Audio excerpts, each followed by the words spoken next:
Okay, let's see how this goes. So we're going live right now. Welcome, everybody.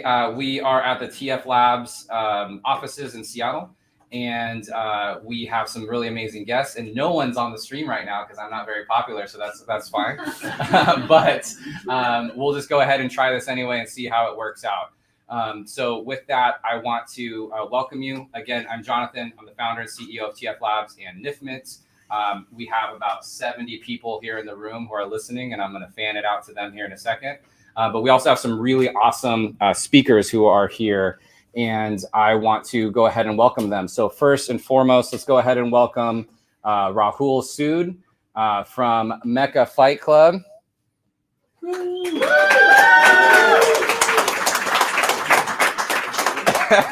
All right, welcome, Rahul. Go ahead and sit next to me. Let's see how this works. We're going to do our best to share this microphone and see how we can do it. So next, I want to go ahead and welcome Justin Wu of DCENTRAL. Welcome, Justin.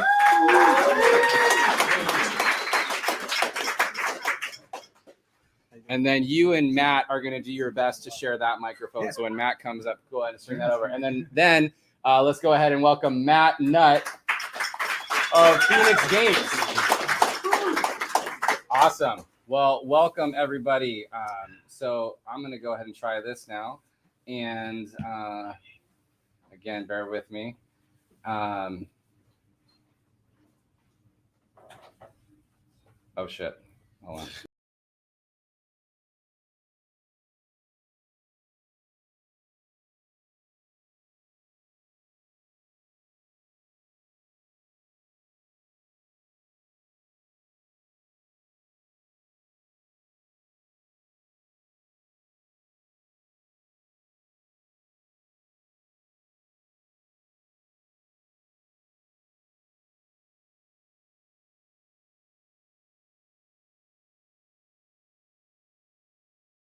Building. So I worked with some protocols early on, such as like Polygon, to help them with early adoption on bringing on gaming dApps. So because of that, I was able to host an NFT stage inside of E3 in 2019. We had like Artifact, Immutable X, Atari, FaZe Clan. Super early on, nobody cared about us in the corner. We're just like spouting out NFTs and everything too. But this year again, we're going to be back right before E3, hosting DCENTRAL conference called GM Summit, Games and Metaverse, focusing all about games because we heard even E3 is not really Web3 friendly right now because of the whole negative sentiment about gaming. But I'll be able to kind of just share my perspective on that end as well too. So happy to be here, and shout out to Jonathan for. Awesome. Cool. Thank you, Justin. Give him a shout. We care about you now, in case that wasn't clear. Hey, everybody, I'm Matt Nutt. I'm a co-founder and COO of a new startup called Fenix Games. I was recently COO and head of games for a company called Mythical Games, which is also based here in Seattle. I'm a 15-year Web 2 games industry vet. I've worked at places like Blizzard, Square Enix. I ran an indie studio, which I sold to a company called Glue, which got absorbed by EA. Prior to red pilling on Web3 about 2 years ago, I ran a whole bunch of studios. I ran a good chunk of EA's mobile business, including PopCap, well, it used to be a couple blocks from here. So it's a pleasure to be here. Nice. Awesome. All right. So again, so for those that are streaming or watching, I'm actually trying to produce and do this at the same time. And it's actually a lot harder than it seems. But with that, let's just get right into it and talk about, gaming. Because I think Web3, without focusing on gaming, the Web3 side doesn't matter, right? Like you ultimately have to have a good game, it would be my assumption. Mm-hmm. And we got three amazing gamers here. So who wants to kind of just touch on this first and, how people should be thinking about this? Sure, I can just talk about it briefly. So like I've spent my entire career in gaming and entertainment, building companies that create, that enable gaming. And I played games since I was very young, before many of the people in this room were probably were born even, perhaps. The thing about gaming and Web3, it doesn't really matter. I think just take the Web3 or take the technology out of it. Games have to be fun.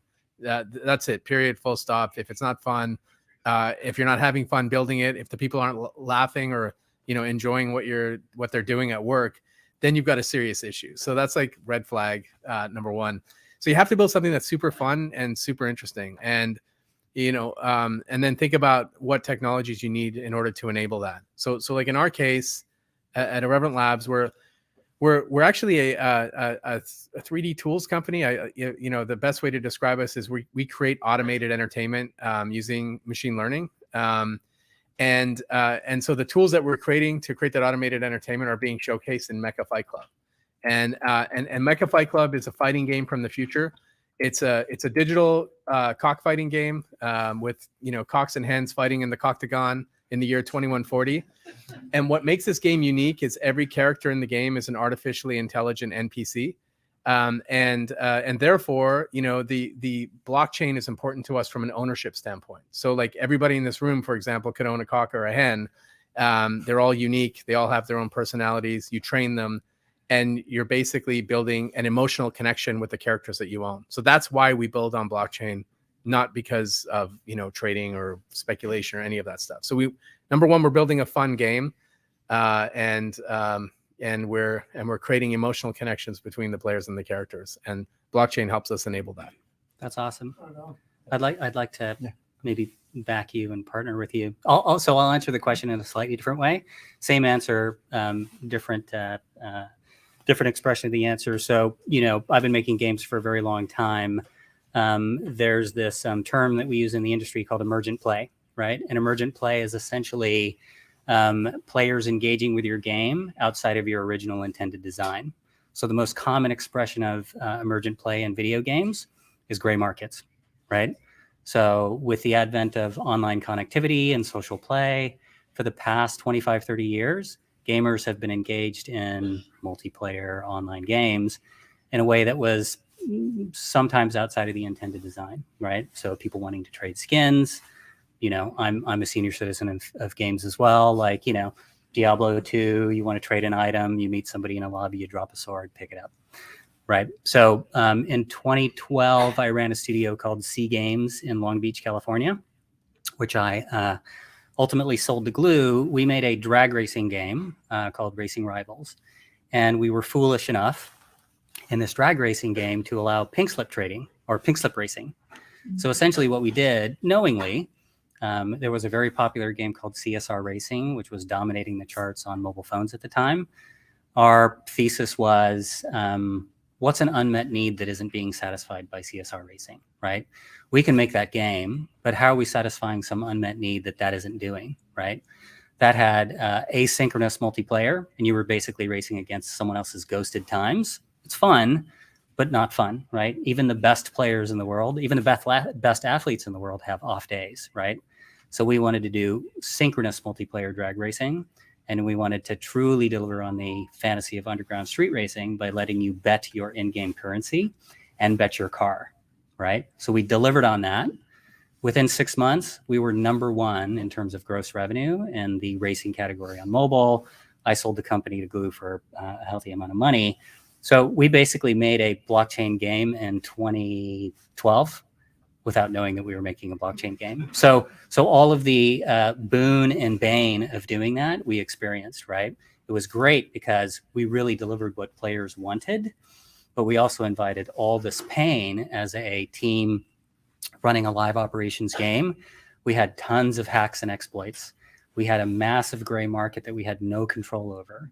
We had huge customer service issues. We could go out of our way to say that, pink slip trading and selling cars off market was outside of our policy, but they did it anyway, and we knew they would, right? So eventually, I think the game suffered from a crisis of confidence in our community because we couldn't maintain fair play, because we just weren't able to do it. So that's why I left EA at the end of 2020. My intent was, I'm going to build a spiritual successor to Racing Rivals on chain. I'm going to solve maybe not all of the problems that we experienced, but a whole bunch. And so that's a long answer to, there's always been emergent play patterns and gray market like trading, CSGO skins, WoW account trading. It's been around forever, but there are other forms of emergent play patterns that players want to engage in, but it breaks the business models of Web 2.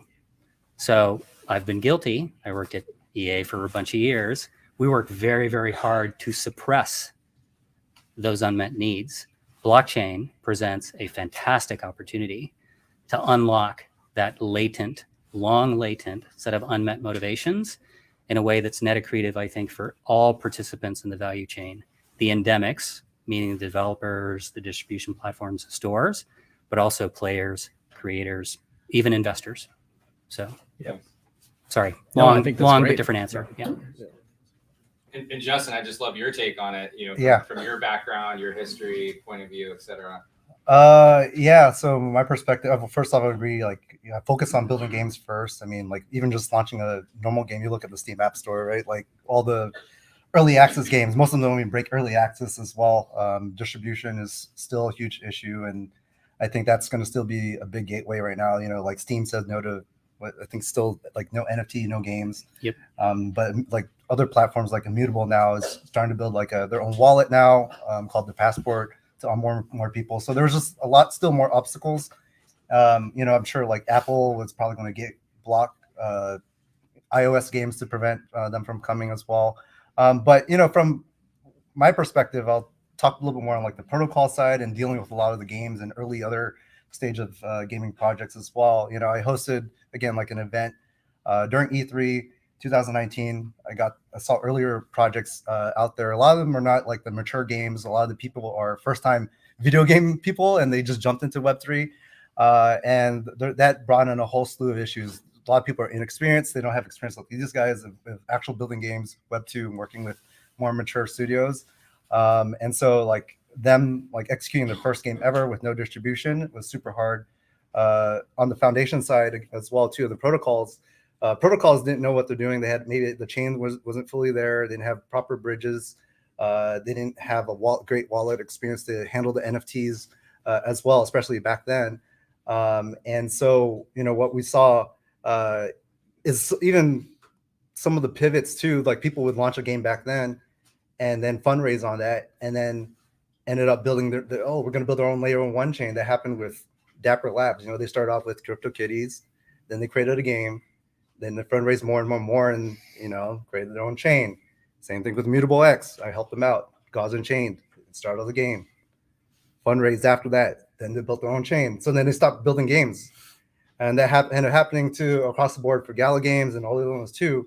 And I think that's like, it's still the issue with all of crypto in general is just the amount of money and I wouldn't say greed, but like it turns into Star Citizen level of continuously fundraising, especially for like the NFT projects out there, whether it be Artifact and others as well too, is that they're just getting so much money now that they maybe will find the next NFT to drop or collections to drop, and then they stop focusing on the games, or they fundraise a lot like Gala and then start pivoting towards film and music and what happened about the games. And so that's from my perspective of just like seeing all this, especially like been 3 years since I've done like NFT events in gaming. Nobody's really shipped anything yet. Well, a lot of people did, but the problem with that, what happened there too is you have two sides. You have traditional gamers and then you have like Web3 gamers.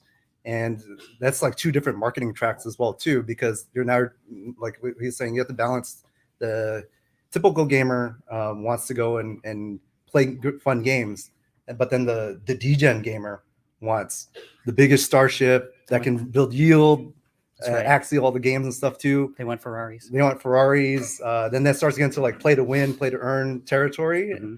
And then I've even seen like some cases where, you know, back when we were playing World of Warcraft, like the WoW bots are just going and farming and just taking all the items and destroying the game and everything else too. Imagine that happening on like an on-chain game. I saw some of the smaller games too, just getting attacked, getting mined out, and then it's like a DeFi farm, right? It's just gonna actually it's happened on Axie. They just get all the bunch of people playing, farm it out, and just drain it out, and then the economy just fully died. So that's like, you know, it's been interesting to see. But now what I like where things are turning in the right direction for gaming is more mature actual people that are all the big publishers are coming in now. Square Enix and Gumi is coming in on that end. You got Fenix, you got Rahul building. Actual mature players are coming into the space now with capital. Then you got like A16Z Lightspeed now trying to also participate. We didn't have that type of backing as well too. So for me, I'm still super optimistic. It's just from the period of the short term, those are like the things that I saw as some of the biggest challenges really on the DeFi, not DeFi, the protocol and Web3 heavy gaming side of things. I think there just wasn't to the level of experience to be able to like execute those games. Yeah, so there's two things I want to just dive deeper into based off of what you all three said. So the first thing is this notion of call it like legacy gaming folks or call it Web2 games who have been anti Web3 or anti, tokenization, et cetera. So I want to get a better understanding of that for myself and for everybody else here. Mm-hmm. And then Justin, you were talking about this and Matt as well about how essentially they're just two different customers also. So Mm-hmm. if someone maybe wants to touch on how or why legacy games are not finding this interesting or kind of maybe to people in Web3 seeming not innovative, but they're also protecting their interest or call it the rules of the game. Yeah, sure. Well, so I'll just say this: there are not two customers. Actually, I don't believe that. Right? I believe that gamers are people who want to play games. First of all, if you set your mind as a game studio to be a great game developer, you can do that. Now, the issue comes in when you start to sort of put the degen/NFT thing first, and you start to talk about speculation and value and floor price and this and that. It creates the wrong motivations. In fact, every game that's come out, every play to earn game that's come out, and I've been in this space since the early days, like since CryptoKitties, which is not that long ago, actually, 2017.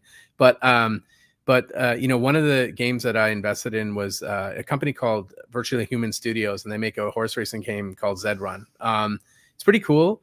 It's a really, really, really neat product, and they have a dedicated group of people who buy and trade these horses and race them on racetracks and that kind of thing, and they bet on them and whatnot. But there's games out there that have created these economies with token incentives, and effectively what they've done is unknowingly or maybe knowingly in some cases they created mini Ponzi schemes where if user growth stagnates and the whole economy falls apart and the token price falls through the floor, and it just creates a bad, unhealthy, negative environment. So to traditional gamers, it's like a cesspool. Like, oh, I'm going to listen to another guy sell me an NFT. Like, I don't want to hear that shit. I just want to play a fucking game. And that's the hard part. So how do you bring, traditional gamers over to this side? You basically create something new and interesting, and you get people interested in what you're doing, and you don't create these Ponzi schemes based on fake economics that just don't work, right? Like, so that's, and in order to do that, you have to actually bring fiat currency into the company. You can't just do this with crypto and tokens. It doesn't work. And so if you have a model that does that, where you're actually creating actual human output in the game, then you're creating an economy that's sustainable. And this is our concept of a 100-year economy in the game Mecha Fight Club that we're creating. So I guess what I'm saying is you shouldn't try and solve for bringing traditional gamers into Web3 and getting Web3 gamers to be less speculative. Like you should just change the behavior by creating really fun games and then worrying about how to apply the technology afterwards. Yeah. Yep. Go ahead. No, I would say that makes sense, right? Make things that people actually want to participate in, as opposed to pure speculation or Ponzi. Justin or Matt, any thoughts on this? Yeah, I was going to say I echo that, right? Like for mainstream gamers, you have to make the blockchain tech opaque, right? You have to give them a game that they're familiar with and the means in which to engage with it in a way that is unexpected and can only be done through blockchain, right? So I'll use an example. There's a game called Star Wars Galaxy of Heroes. It's made by EA. It's made by a very talented team in Northern California. It's done over $1 billion in revenue. So far, it's what we call a squad-based RPG. There's Marvel Strike Force, a bunch of games like that. Great game, right? I've spent a decade doing free-to-play mobile. Free-to-play is wonderful, right? I think to your point, the first wave of Web3 games, a lot of them were made by DeFi teams that hired a couple of games people and made a game. Didn't quite work out. There's lots of best-in-class Web2 teams in the last 6 to 18 months that are starting to move it into Web3. So I hope that in the next 12 months, we'll see the Clash of Clans of blockchain games come to market. And that'll be expressed in the way that Rahul describes, which is it'll be a game. You'll just be able to do things in it that you can't do in a Web2 game. But, Galaxy of Heroes, great game, $1 billion in revenue. But you can go on YouTube and find videos of the community railing against the developer for doing things, right, that prevent them from engaging in the game that they want to, right? And that game probably has, customers who spent thousands, 10,000s, possibly more. And they know that their association with that community is ephemeral, right? EA could decide to shut that game down next week. Yep.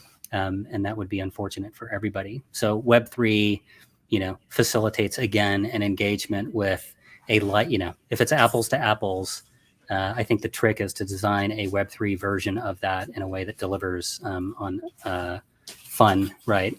Or meets motivations that Web2 can't. So yeah, otherwise the community becomes ephemeral, and that's bad. That's right. So I'll do a little sales pitch. So we formed Fenix Games because, to your point, the last 4 years, lots of companies spent a lot of capital solving a lot of tech and services stack issues because no one was paying attention to that, right? Great, right? Kudos to them. To your point, Immutables and Mythicals and Dappers of the world, wonderful.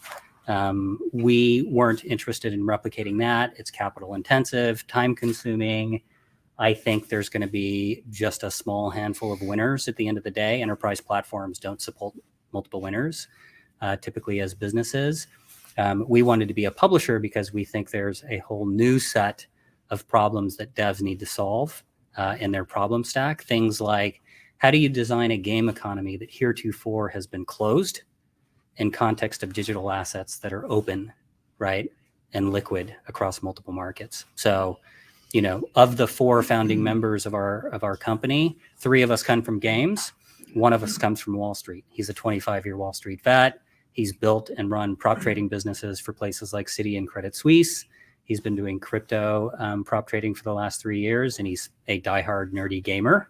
And so one of the fun things for me is, I was part of the transition, and Rahul, you may have been too, in 2012, when a lot of us were moving from Facebook Canvas games like Farmville to this free-to-play mobile thing. And we thought, maybe 50% of our conventional wisdom and best practices are going to work over here.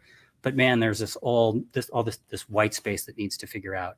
Mm-hmm. And I sat in rooms like this. I was much younger. I sat in rooms like this where we talked about growth hacking and how is this all going to work? And so it's so exciting for me to be able to be in a similar context with blockchain, because I think maybe 50% of my conventional wisdom, having done and optimized the hell out of free-to-play mobile businesses for the past decade, are going to work in Web3. But there's all this new stuff that needs to be figured out. And so as a publisher, we're not going to build tech or platforms. We're going to partner with the existing cohort of companies that are out there, but we're going to focus on a different set of problems and help, really amazing teams and amazing projects come to market and hopefully scale. So nice. Justin, anything to touch on? Or I think we covered it pretty extensively. So nice. Yeah. Awesome. Well, this notion of on the NFT front, when NFTs got really hot, call it like summer of 2021, every PFP project basically said, we're going to create a game, right? Like, we know nothing about games, but we're going to create a game, right? So hypothetically, like, that's where the value of creation is going to be in this NFT. That's right. We clearly saw that wasn't very much the case. Most companies didn't even make it to being able to create a game. And then the companies or projects that did create games really created some, for lack of a better say, like just lackluster, boring type 2D games. What are your thoughts on that? Is that part of the Ponzi? Is that just, over promising? Games are easy to make, right?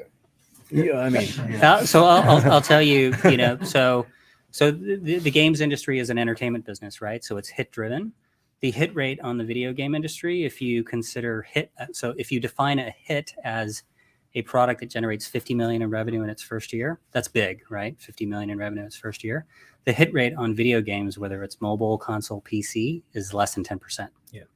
Right. And that's in a environment where you have duopolies or oligopolies, right? In those sectors where the Xboxes and the Apple app stores are providing high liquidity for players to be able to find content.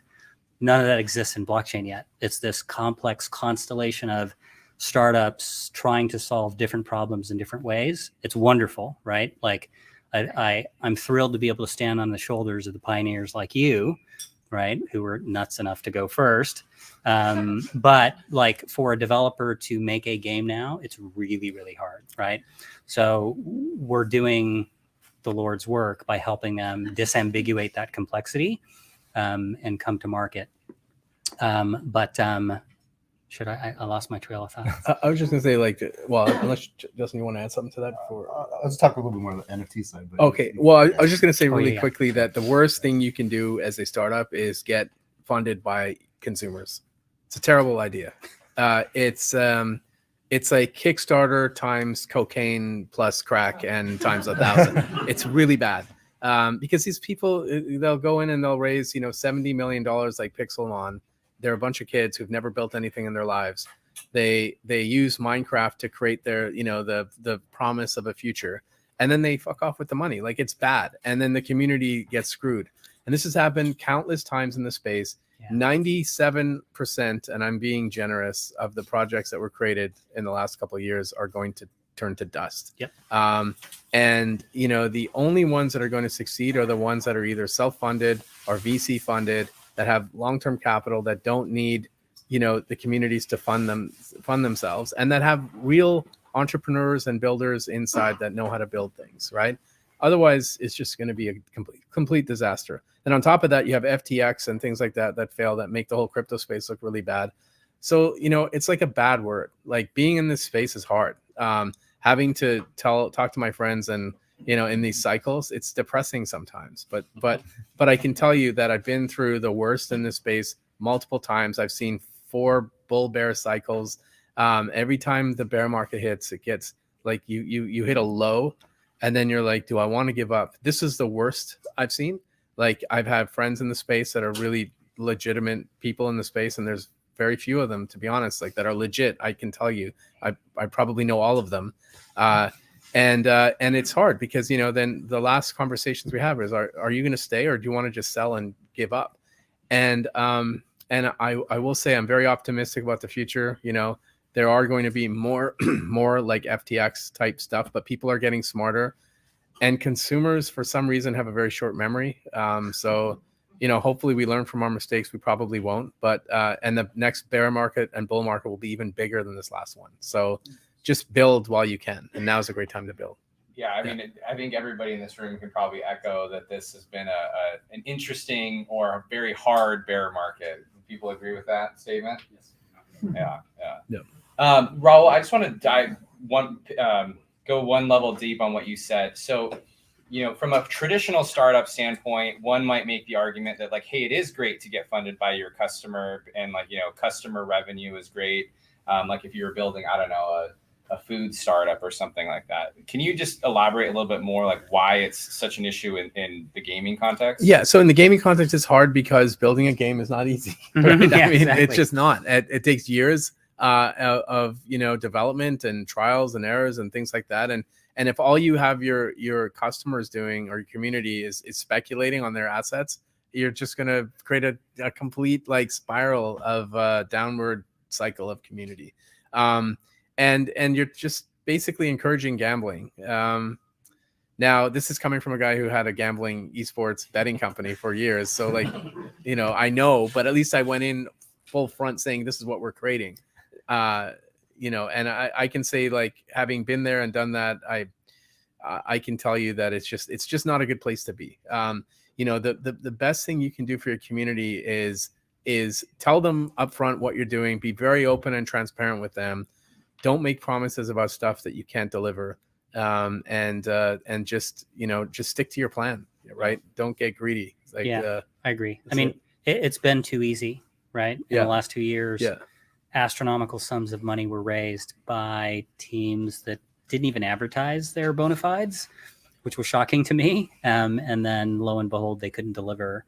I like the idea of having your community be financial stakeholders in your success, but like you're not going to raise $50-70 million from a Kickstarter campaign for your game, right? But having them feel like they have a financial stake, having them be boosters, right? Your initial golden cohort of a community, having them play test all of your stuff, having them weigh in on how you should attack the, massive backlog of things that you can't possibly hope to get through between now and MVP. I think that's great, but you're right. We've been in the gaming industry forever. We're professionals. We kind of know what we're doing. But I think the best games, the 100-year games, those are the ones that have amazing relationships with their communities and do take input, right? Not all of it, right? Some things you say no because you know that's going to break the economy of the game, for example. But yeah, I think it's a healthy balance. And Justin, I'd love to hear your thoughts. I know you've either worked with or through your events you come across a lot of people creating games, and I'm sure you've seen every variation, permutation of good, bad, and ugly on this. Yeah, well, I mean, this is exactly what Rahul is saying. They're going out and crowdfunding basically through whitelisting and selling the NFTs. I guess the reason they're doing that is because when you sell an NFT, it's not a token. Well, it is a token, but it's like the floor price is there, and the tokenomics is much more smaller. So the degen nature of all those can shoot the floor prices for those entities can shoot up. But also too, you don't necessarily even owe anything. You only owe them a JPEG. You don't really owe them anything else, except if you're building a token, then you have to actually build something that has utility for the token. Whereas a lot of these JPEGs just didn't have any real use cases. And a lot of them did promise a lot of games, metaverses, and all this different partnerships as well. But there's been two different angles. Like a lot of them are all pump and dump scams. There's a level 2 version where I've seen a lot, for better for worse, people that pumped out a lot of mobile games, especially like in Asia. They have these big developer houses. They're just reskinning a game and multiple times and just doing pre-sales nonstop. And then they'll show the same demo, modified skins, and taking library stuff, and that's it. They're just launching nonstop game sales. And you're going to see that it's going to not go away, because especially in the bull market, you're just going to throw money all over, and things are just going to, like I said, traders are very short term. As long as there's a green candle, even right now, like Bed Bath Beyond, GameStop, AMC, it always comes back, even no matter what, like the short squeeze or whatever you want, it's going to happen. So degenerate is going to always happen. Be aware of it. But and then there's the other half where like you have Bored Apes. They did do a massive sale. Then they went back to like the VCs and then fundraise, and then we'll see, the verdicts out if they can actually execute their $1 billion plus game. But again, I think because if you associate value with the ape token and the Bored Apes and all these other things, the moment all that starts collapsing, then like the whole brand and the game economy will die in itself too. And it's very degen by nature. So you really see just two different things. Where Bored Apes, the floor price is super high, sentiment super strong. And then you have something like Artifact, backed by Nike. They started going some super big missteps where they started like treating all the PFP holders as customers. So like just because you have a Clone X, you have to still buy all the merch. And these are like $600 hoodies and all that stuff nonstop. And they kept milking. And that had a whole knee-jerk reaction of the floor price. And now they just brought the sentiment down as well too. So it swings really hard both ways, because now the community have speculation of value tied with that as well. So even if you launch the game at that point, it's super hard to climb back out as well. But again, we'll have to see what happens with like Ape Token and Ape Land. I don't know. It's like There is something to be said about this though. Like if you look at there's some companies out there that have managed to build luxury brands that are desirable to the point where you can't buy their product. Like, so for example, Rolex is a great example, or Patek, or Audemars Piguet, or like Vacheron Constantin. These are like watch companies that make these watches that you cannot buy them. Like you can walk into a Rolex dealer right now. If you go to, the jeweler over here, I forgot the name. Sorry, yeah, Benbridge. Go to Benbridge over here in Seattle. Look at their Rolex counter. All you'll see is watches that are exhibition only. And you got to get on a 2-year waiting list. And the way it works is if you want to buy a watch, let's say you buy like a Daytona that's a $16,000 watch. That watch is worth $30,000 when you walk out the door. So they won't sell it to you. But what they'll do is they'll say, get on the list. And if you're part of the Benbridge family, if you buy your wife diamonds and you buy this and that, whatever, maybe eventually we'll give you a Submariner or something like that, right? It's pretty crazy. They've got a racket that they've created, and this racket is only getting bigger and bigger, even in a bear market like this, right? So there's these watch companies that have cracked this nut, that have these people that want to buy these watches, and the secondary market for these watches is insane. Now imagine if they were smart, if they created an NFT that said, we will sell 10,000 of these NFTs to any watch collector, and you own that NFT. When you have that NFT, you are on the list. You don't have to go buy fucking diamonds or anything else. Go and buy whatever watch you want. You get one a year as long as you hold this NFT. I mean, there's a lot of people that would pay a lot of money for that. And that's like the thinking that companies need to have. Like T-Mobile could do something like that and say, we're going to give you, the latest iPhone, whatever, something like that in a magenta color or something, right? Like super rare. That would be only to these holders. That's the kind of thinking that you need in these spaces to make it more mainstream. But yeah.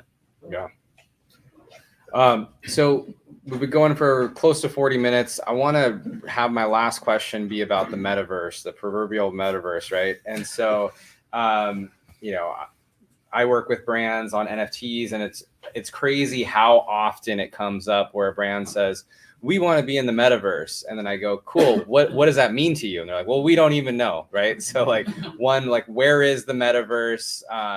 Is the metaverse Web3? Or, in my opinion, for example, I think the best, call it, versions of metaverse would be your Roblox or Fortnite, or call it these Web2 based games that, people are inside of. So I just love your thoughts on this, how you think about what a metaverse is. Is it unified? Is it, in each independent game as metaverse? So I know what we're building. I can talk about it, but you want to go first? I mean, I'm with you, Jonathan, right? Roblox is probably the best expression of the concepts of a metaverse. It's just not on chain. They can decide at any moment to do it. I think they've got crazy DAO, like 50 million DAU. Like, that's nuts.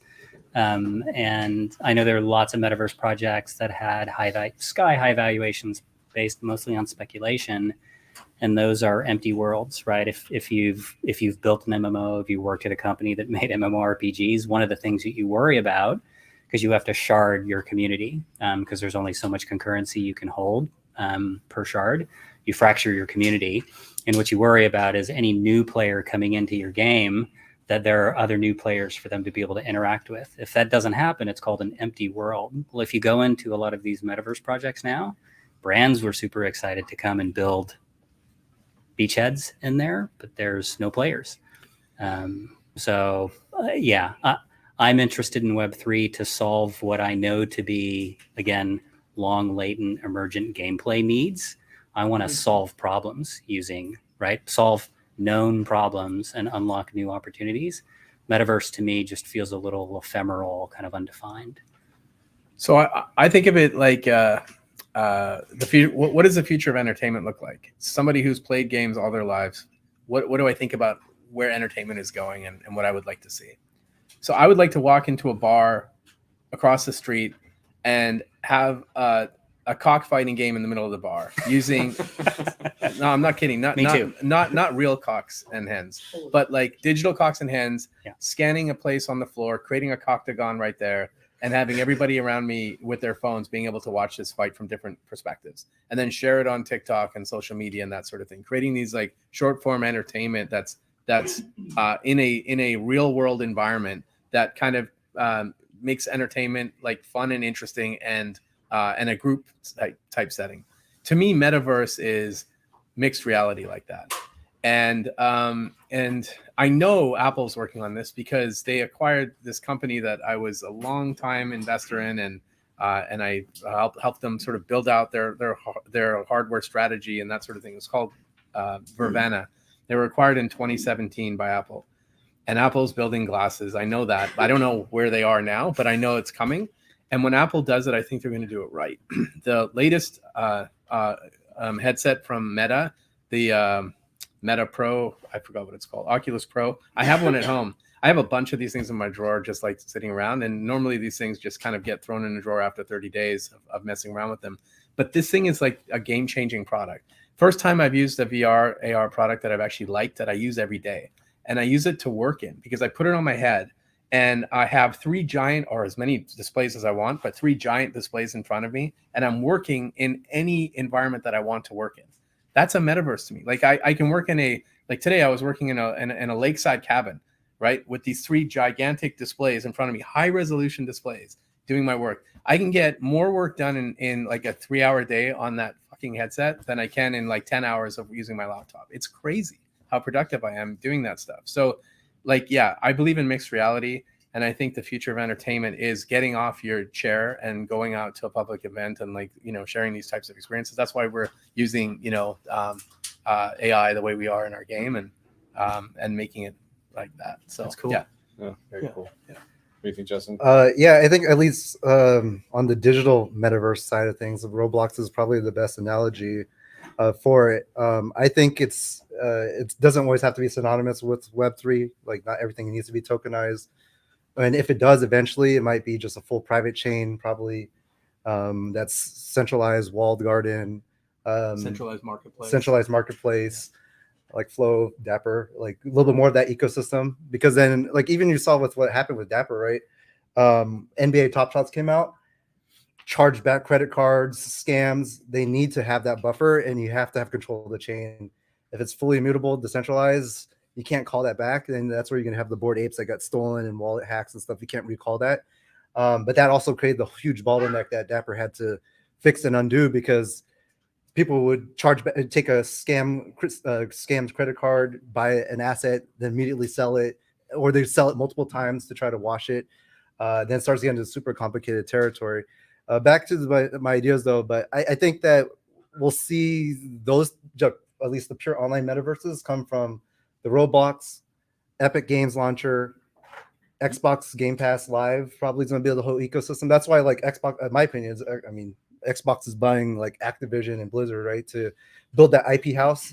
So it's just one subscription, probably one single chain, and then if you want to build an ecosystem, then you can just tap in. But they want to keep it everything. I would imagine if it was going to happen, it's going to be everybody's going to build their own chain or ecosystem, because you get to control the marketplace as well, token economy, all that stuff. Mm-hmm. I'm pretty sure that's for me, seeing like pure digital could be all the launchers, like the. But you're basically just describing like what Web 2 is today. It is, and I think they're just going to create like a sandbox where, because I just saw like what they're going to take the concept of like the.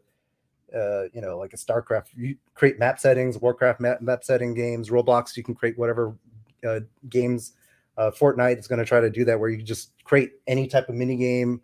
As Blancos and Mythical is trying to build that as well too. So we'll see that type of thing where you can play with like Master Chief and others. But hopefully it's the PlayStation Home. Well, yeah, but it's going to be like the PlayStation launcher or whatever, that ecosystem. I really think, man, I really think that companies are looking to, decentralize some of it. Like whether it's the ownership of the characters or if it's something that's going to happen where you enable these marketplaces.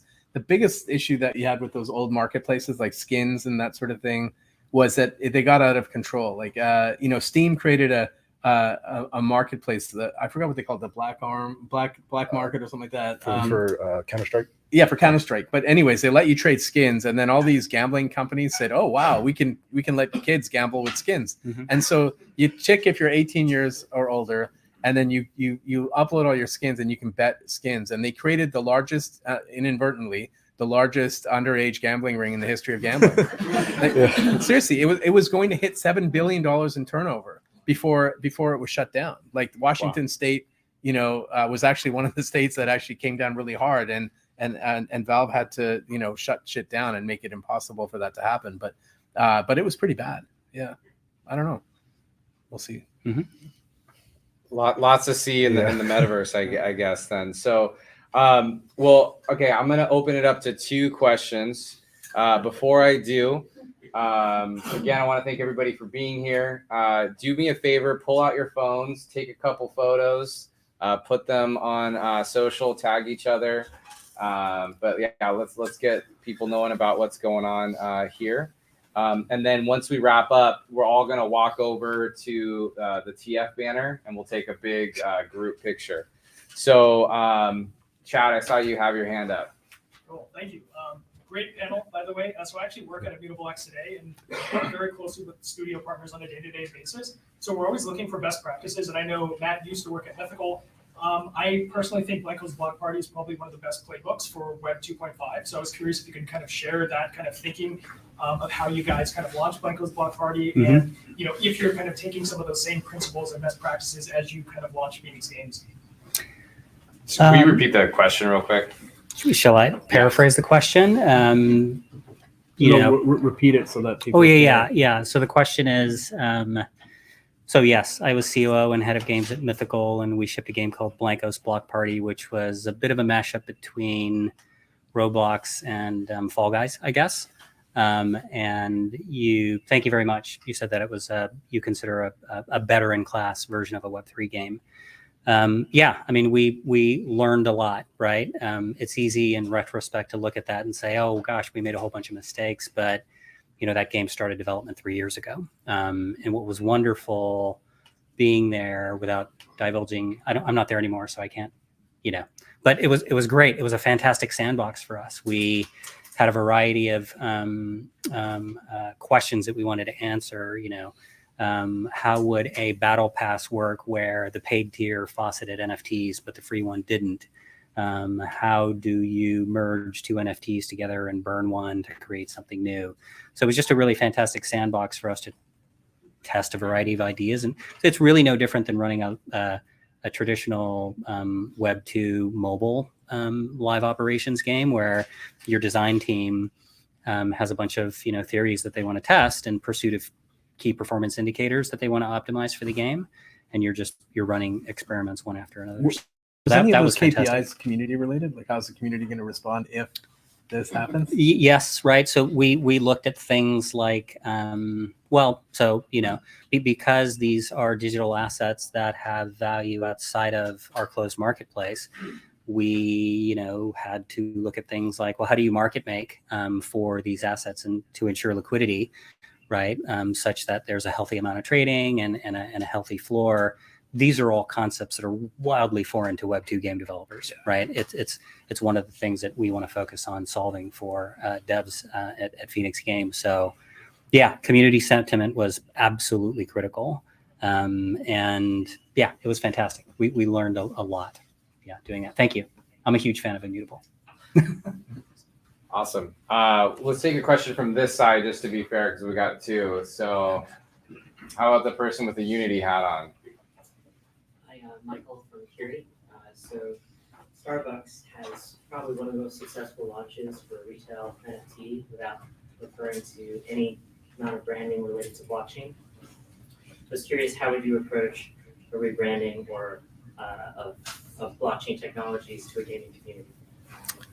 So I can answer that just by making it completely seamless in the background. Restate kind of like the question. Oh yeah, sorry. The question was, Starbucks did a really great retail launch of an NFT without actually explicitly calling it blockchain or NFT or whatever. They focus on the experience. I think that's how you do it. You create a great game and you create a community that's thriving, and you give them something that they want. And if you do that, and you use the blockchain in a way that makes sense, not to raise money, but or to create speculation, but really it makes sense to the game and the ownership of the game to the user, And in our case, it's about creating emotional connections between the players and the characters that they own, like a pet. So the longer you own it, the more emotionally connected you get to it. Tell me you're going to sell me your dog if you love your dog. Like, that's not going to happen, right? Think about that in the context of the game. That's how we're sort of thinking about it. And I think that's how any company should think about it. Nice. Well, let's close out with, what are the best ways that people who are streaming or watching this online or here in the audience can get in touch with you, or just keep tabs on what you're all up to? Let's go down the list, Rahul. I think just find me on Twitter. I'm pretty responsive there at Rahul Sood, RAHULSOOD. And that's the best way to hold me. And then if you want to check out Mecha Fight Club, it's at mechafightclub.com, or at Mecha Fight Club on Twitter. Awesome. Just really active on Twitter and LinkedIn. Just post a lot of content, especially from our educational events. And the best way to get in touch, just look at DCENTRAL. That's D and then Central. And we just host a lot of in-person events. Hopefully you guys can come through and take a look at it. If you really like games, metaverse, and NFTs, we're hosting again like our event in LA. Jonathan has spoken at all our conferences and events. Great event. And then later in the year, Q3, Q4, we're doing more of a multi-chain hackathon and dev focus event. That's probably going to be in New York. So we're really focusing on just bringing in Web3 topics that are very verticalized now, like games, DAOs, especially with how Web3 has been permeating through all the industries now. I'm going to have those very specific discussions. So feel free to reach out, and love to connect as well too. Yep. I'm very Web 2. You can find me on LinkedIn. My co-founder's on LinkedIn. Again, we're a new company, so we haven't put out a lot of content about what we're doing. We're in the process of basically forming our strategic partnerships, picking our first tranche of projects that we're going to back as a publisher with developers. And so, please be on the lookout for our announcements. And Jonathan, thank you for inviting me to this. What an awesome, it's awesome to see so many people interested in just Web3 in general in Seattle. Yeah, you're very welcome. I'm really thankful to all three of you for joining us. Please give our speakers a big round of applause.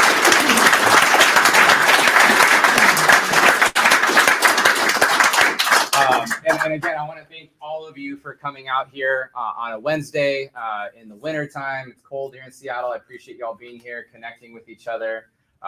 You don't have to go home yet. We can still hang out here. There's probably some great food still left. There's definitely some drinks. So I encourage you to stick around and connect with people.